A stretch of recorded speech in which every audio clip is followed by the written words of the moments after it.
चलिए बात करते हैं मूविंग एवरेज की। शेयर मार्केट में पैसा लगाया है लेकिन ट्रेंड समझ नहीं आ रहे, तो मूविंग एवरेज आपकी बहुत मदद कर सकता है। ये एक सिंपल लेकिन बहुत काम का टूल है।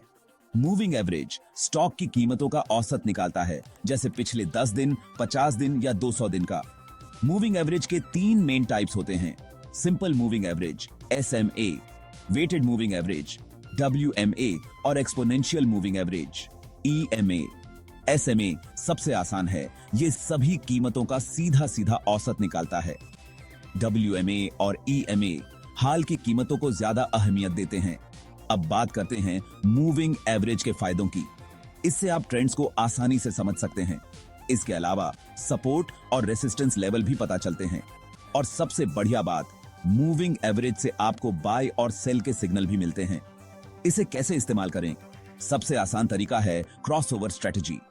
जब शॉर्ट टर्म मूविंग एवरेज जैसे 10 दिन का, लॉन्ग टर्म मूविंग एवरेज जैसे 50 दिन का को ऊपर से पार करता है तो समझो बाय करने का सिग्नल है, और जब नीचे से पार करता है तो सेल करने का सिग्नल।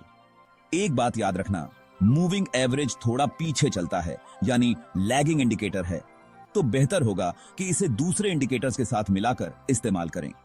तो दोस्तों, मूविंग एवरेज को जरूर अपनी ट्रेडिंग स्ट्रैटेजी में शामिल करें और शेयर मार्केट में खूब मुनाफा कमाएं। याद रखें, शेयर मार्केट में कामयाबी उन्हीं को मिलती है जो सही जानकारी और सही टेक्निक्स का इस्तेमाल करते हैं।